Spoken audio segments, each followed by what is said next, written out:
Welcome to the March Roundup. It is officially here. I am the Orca Man, and every month I come on here as of right now and tell you all about what happened in the world of orcas in the past month. Now, this one's going to be a little bit fast, and we have a lot of ground to cover, but stick with me. We can do it. The first thing that happened that I want to talk about is orca that showed up in North Carolina. I have a different photo thing behind here to make myself see. That was weird. But yeah, there was an orca in North Carolina. That was really exciting.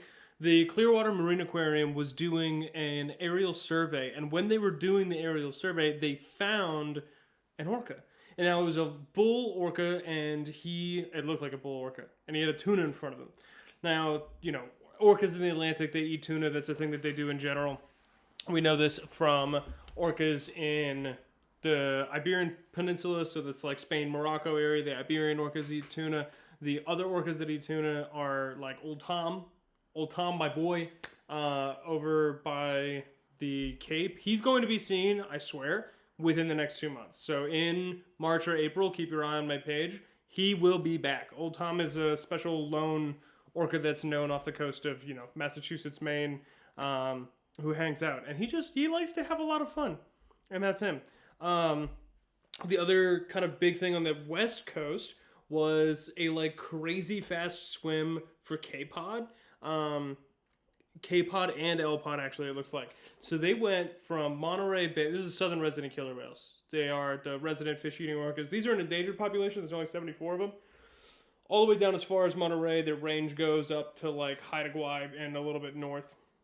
But I digress. The thing that they did that was really cool was going from Monterey, where they were spotted on March 10th, and then jibbity-jip jumped up to the Alert Bay, where they were seen actually on by people on the BC ferries. So that was really neat. And they traveled over or just about 1,000 miles in 11 days. So that was averaging 90 miles a day and just crushing it. They only stay within that range. So when they go to Monterey, they don't go south. That's just not a thing that they do. The area is definitely the Sailor Sea most times, and then wintertime they like to peruse around the outer coast. But it's a strange thing with southern residents that they do that. As far as why they made the jolt up north, I don't know. I simply don't. But it's a neat thing to be able to see them move as fast as they did. And that was really exciting. We'll do captive news really quick. Wiki and Keijo. So there's 2 orcas in Marineland, Antibes. That's in France. That park has since shut down. There are 2 orcas that are there. People are trying to figure out what we're going to do with them. Where do they go? Who takes care of them? There's an idea that it's going to be a marine sanctuary created in France, but that's not really looking like it's gonna go through. But I think they're actually gonna end up at Lower Park, which would really suck because they're not the best when it comes to animal care, and that's not super fun. I'm not a big fan of that. There are other sanctuaries that have put in accounts, but nothing has happened yet. That was the kind of thing I was talking about last month too. You can go watch the February one for a little bit more info on that. SeaWorld was also slapped with an OSHA fine, so that was, I believe, $16,550. Trainer was injured in September of last year. That's another photo again, which I don't know why it's happening. Maybe it's a hand thing. But SeaWorld was also slapped with a fine by OSHA. A trainer was injured during some kind of safety protocol. Why it happened, I haven't heard any information about what the incident itself was. And also too, 16 grand, I feel like for a corporation like that isn't a huge penalty. So I'm not sure how organized it was in one way or another. This might have been just, a work safe thing where they had to put it in, and it goes from there. And that was its own kind of weird setup. So I'm not sure what's happening there. The fines with them aren't super great, and I don't think they're going to really change much except for maybe some safety protocols within the parks, but who knows. Orcas around the world, the globe. So this is new research that has come out. Actually, the populations of orcas across the world, and I go into this a few different, places on this channel, are usually, genetically and socially distinct from each other. That's kind of the big idea.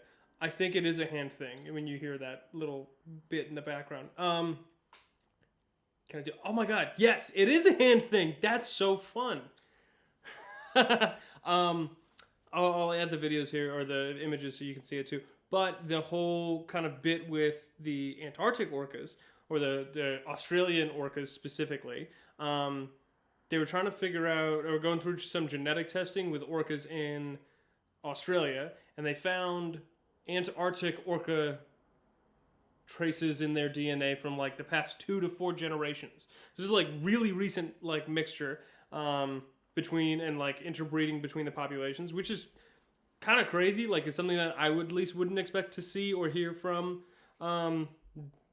especially populations that feel so distinct. Like Australia are very big marine mammal hunters. They go after large whales and things like that. And the Antarctic populations are the ones who like, knock seals off ice floes and stuff.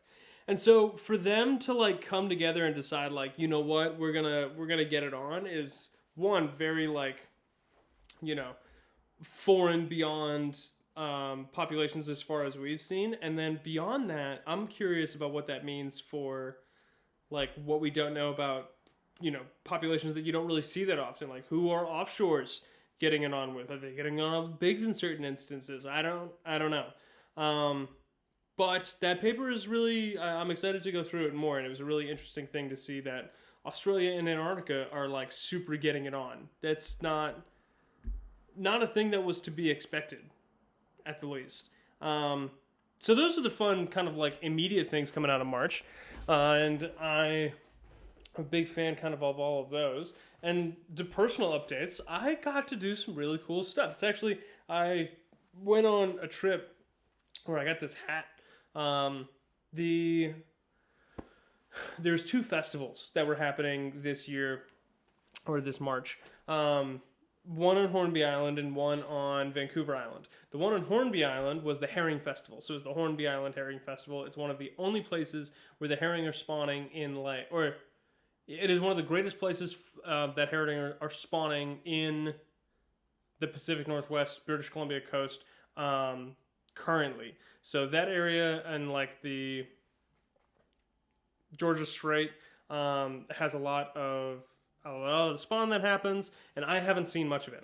Even when I went, we were like a little bit too late. I'm pretty sure the spawn happened really early this year, or at least earlier than when we were there. But I got to learn a lot, which was great. They were very welcoming as a community. Hornby Island is very cute if you had the chance to go. And the Herring Fest itself was really neat to see. One, like how important it is to the community and seeing everybody come out and like people really cared. I think that was like the coolest part for me was like all of a sudden, I'm in a place where this is people's homes and, to see everybody be excited and interested and, have their own kind of thoughts about how they want to protect and how they can, and having everybody come together in conversation was really great. Shout out Melanda. She put all of that together and it was really, really fun to see. Also got to see some, so I was a speaker there with a bunch of other speakers, who I could name like 3 of them by name and then a few others, but the Pacific Whale Watch Association was there with Erin. Marina Kingdon, who wrote Sing Like Fish, was there. It was good to talk to her, and she brought a hydrophone. That was a lot of fun. We got to go on a boat. That was sick. And then there were 2 women from the Pacific Salmon Foundation. They were working on the Resilient Coasts project, which is really cool because it's like a map of all of the east coast of Vancouver Island. I did it again. All of Vancouver Island. And so, distributing and like blocking off each of the sections of Vancouver Island into 3 different kind of land use cases. So that was impressive to see kind of like what they were able to put together, and hear a little bit more about their project. And then Sydney from Pacific Wild was there, kind of wrapped up the herring idea, like wrap up the state of herring, which was really nice to see. There's a few different films and things like that, and then it ended with a big party, and that was a lot of fun. So that was really cool, and I was really glad to go Hopefully I'll be going back at some point. My buddy actually ran the Hornby Island Music Festival for the past 2 years. So, a few different connections, which is good fun. And you also have to take 3 ferries. I didn't realize that. Like, we took the ferry early in the morning because the last ferry we took a ferry from Vancouver to Vancouver Island, and then you go to Vancouver Island. You got to drive north an hour. Then you go to Buckley Bay. You take a ferry from Buckley Bay to Denman Island west, and then you got to drive to Denman Island east, which isn't that far. And then once you're on Denman Island east, you have a ferry from there to Hornby. But the last one is at like 6. It's a lot. But we made it, and it was good. And it was a lot of sleep. And then on the 3rd day, we rose and left. We were only there for like 2 or 3 days, and then hopped over to Tofino. And in Tofino, we were at the Pacific Rim Whale Festival. And that one was like a week long. The Hornby Island Fest was like maybe 3 or 4 days. They had a lot of stuff, a really cool art show and things like that. But the Pacific Rim Whale Fest is like from Tofino to Ucluelet, like, you know, super in-depth, multiple events a day. Everybody gets involved for a certain instance. There's like 3 kids' nights. I think there's 2 kids' nights. One in Tofino, one in Ucluelet. But I was booked for 3 nights there. So that was, the first night was just a regular talk. That was like really cool at Lighthouse there. And they had a really cool whiteboard, actually, that I got to use. That was a lot of fun. And the people were really nice. And that helped.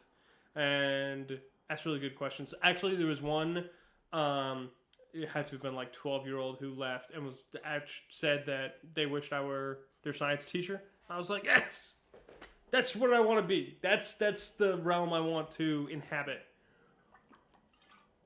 So I was grateful that kind of my thoughts were able to, I don't know, reach people in that way is the best way to put it. So that was really nice. And I was a big fan of that. The second day, I got to go out with Isaac Shaw. So Isaac reached out to me. Actually, when I hit 100,000 followers on Instagram, it was just like, hey, if you're ever in Tofino, like, you know, we'll go for a boat ride. A very specific amount of things need to align in order for me to take somebody up on that kind of offer. And with him, it was really, he was really nice, and it was really like low stakes. And so it was really cool to like chat with him and go out and see kind of, I've never been on the water in Tofino or like around the Pacific Ocean on that side besides surfing. So to do it on a boat and kind of see, especially to like Mears Island and stuff like that was really neat to see from the water. And then that night I went over to Sandy's Monday Night Movies. They played 2 different films. It was Ocean Souls, which was pretty good, and then Managed to Extinction, which is about wild orca and J. Julius. So the kind of like research and indigenous communities together working for the betterment and hopefully the betterment and the protection of, hopefully rejuvenation of the southern resident killer whales is the big idea. He's a representative of the Lummi Nation, J. Julius is, and then Wild Orca is an organization specifically focused on like not invasive research techniques with whale poop. So if you've ever seen a whale's poop sniffing dog, that is 99% as far as I'm concerned them. I don't know that there's many other organizations that do that, but that was really cool to see. So I talked a little bit about the southern residents on the second night, and then the third day. We were actually, because Wednesday was the third day, and we was just kind of, no, Tuesday was. I was at a kids market, basically, for like 4 hours. And I brought these cards. They're Orca Conservancy flashcards. And because we're on the West Coast, like, residents don't show up there all that often, especially to southern residents. Like, it's more rare to have them. But a thing that's cool with these ones is that for the transients, transient killer whales are named, their alphanumeric IDs are really easy to tell who families are. Like, that's like the whole structure for them. So basically, like, whatever Orca's alphanumeric title initially, let's say for a mother, it was T137. So T137 is a female. When she has a baby, you add the opposite of the last marcator on it for her child. So T137 ends in a number, so you add a letter, and it starts with A. So her first child is A, so T137 A is Jack, and that's T137's first kid. And then her second kid is T137B. I don't know if you can see that. Come on. There we go. And that's just really cool. But it also means the kids are able to pick it up like really quick.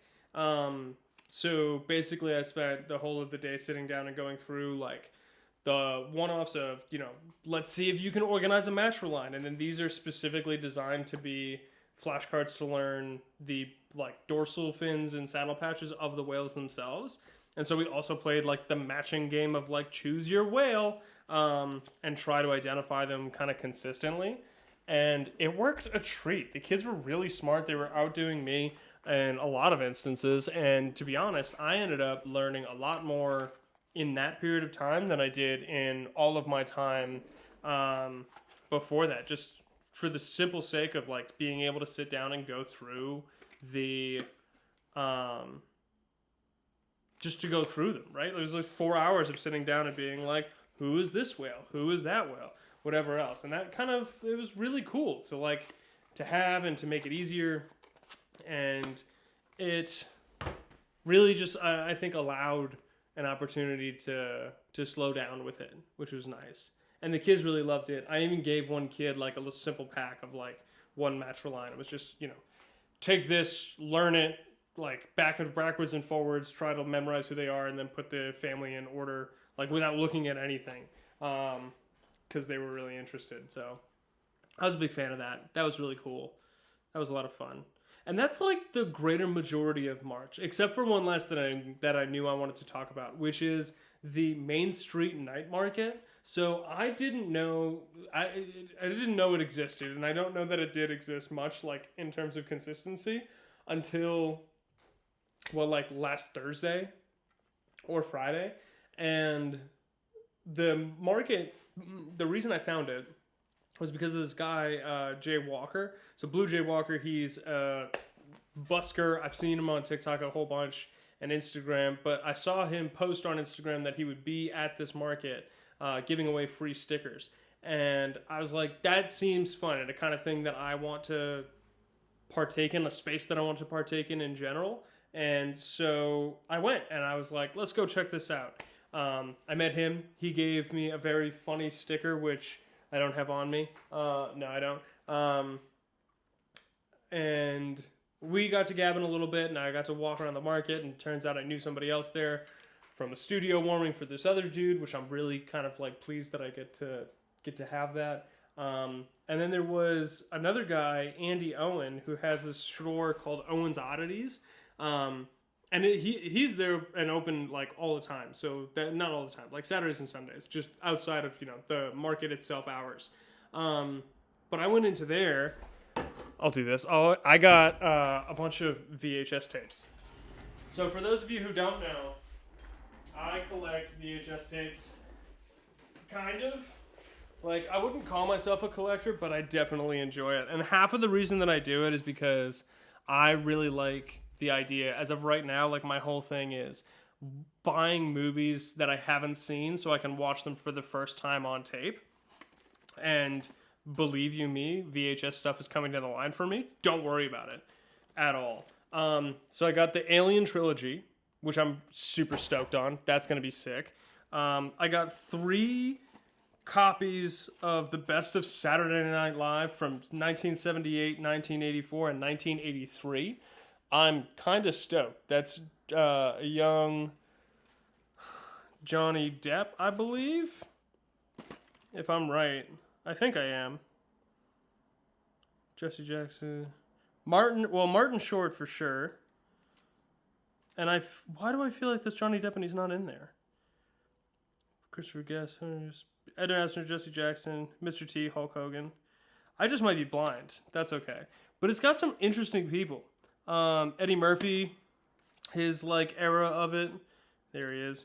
And then I believe Steve Martin is in one of them, which is the reason I grabbed the other one. Yeah, Steve Martin is in this one. And so it's going to be really fun to see those. That's going to be like a cool thing to check out. And then the other three that I got Crocodile Dundee. Woo! Here we go. Boom. The Fifth Element, which I've been looking for a while. To be honest, now that I'm looking at it, I might have wanted the Sixth Sense.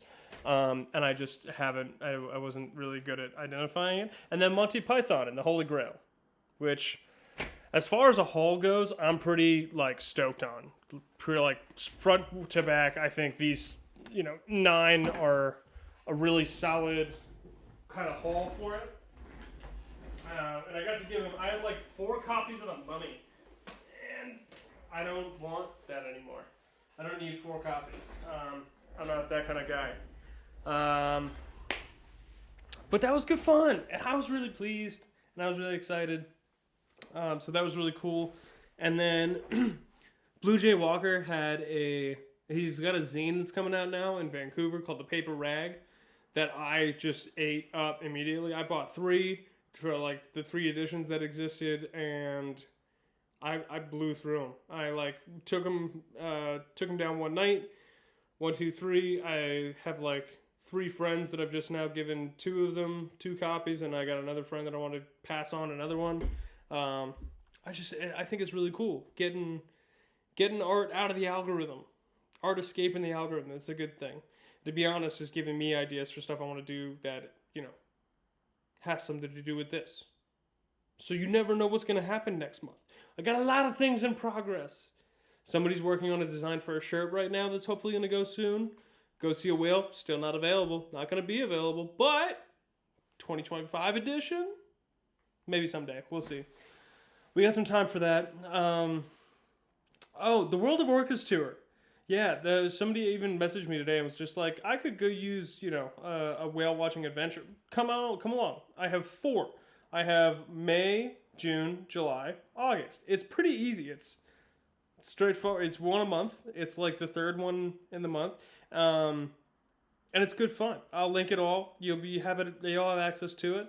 And if you want to come and gab about whales and learn a little bit more and go explore the Pacific Northwest, I mean, it's a pretty good opportunity to do that. If you're in Canada, Canadian vacations is a big thing right now.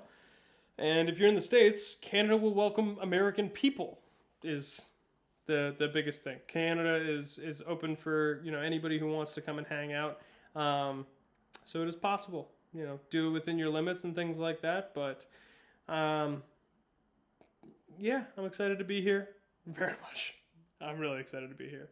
And for anybody that'd like to join in the world of work as well, here I am, baby. And I think that's it for today. 20-something odd minutes and, the simple bits. If you want the kind of like paper copy of this, because this is, 20 minutes of your day, whereas reading it, you could probably find half the information or all of the information for a lot faster. Add yourself to my subscriber list. It's on my website, just on the bottom. I need to find a better, easier way to do it. And a sneak peek, there might be a paper copy soon. Okay, you didn't hear anything until later, but thank you for being here. I really appreciate it. I can't believe that. No, I can't believe I'm doing this because I want to. I have to like do my dishes and clean my house and do like 18 other things, but I want to do this. This is fun.